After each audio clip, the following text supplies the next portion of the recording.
Dea OnlyFans, tersangka kasus pornografi mengaku mau bekerja sama dengan polisi untuk mengungkap kasus video porno. Kuasa hukum Dea, Herlambang Ponco, mengatakan bahwa Dea akan kooperatif dalam menjalani pemeriksaan. Ia juga akan menjadi justice kolaborator untuk kasus penyebaran konten pornografi di Indonesia. Untuk kabar selengkapnya akan disampaikan langsung oleh rekan jurnalis Warta Kota, Desi Selviani, yang kini sudah terhubung bersama kami. Silakan, Desi. Baik, saat ini konten kreator pornografi di OnlyFans Dea harus menjalani wajib lapor seperti diawali di Polda Metro Jaya. Pada wajib lapor di hari pertama pada Senin lalu, dia meminta maaf atas video asusila yang akhirnya tersebar di publik. Kemudian dia juga berjanji akan bekerja sama dengan kepolisian untuk menjadi justice kolaborator mengungkap dari peredaran video porno di Indonesia.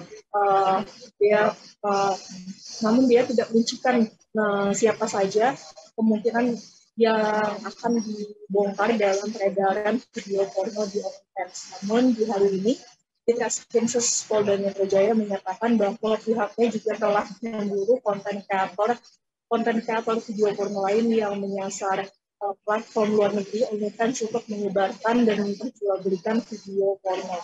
Saat ini Dinsus sudah mengantongi juga beberapa nama lawan main dia di OnlyFans begitu. Tapi dalam hal ini polisi belum mau mengungkapkan apakah dari keberpihakan dia sebagai justice kolaborator akan bisa mengurangi hukumannya dalam keterlibatan penyebaran video porno.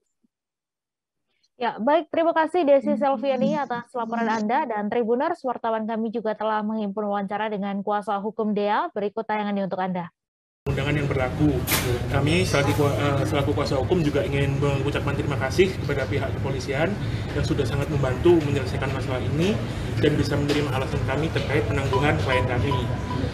Pada intinya klien kami sangat kooperatif, klien kami mengakui semuanya terkait tentang yang ada di video tersebut, yang membuat video tersebut itu memang semuanya dia, tetapi bukan porsi kami, bukan wewenang kami terkait membenarkan atau menyalahkan perlakuan dari seseorang itu. Biarkan nanti prosedur yang menjawab. Pada intinya kami selaku kuasa hukum melihat ada zona abu-abu yang begitu besar di tengah permasalahan ini terkait OnlyFans itu sendiri, karena kami melihat niat, tujuan, dan maksud dari klien kami untuk mengunggah konten tersebut itu spesifik ke satu konten yang namanya OnlyFans.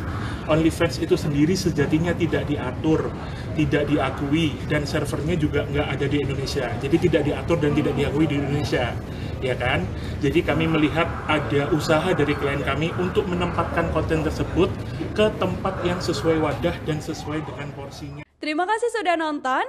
Jangan lupa like, subscribe, dan share ya!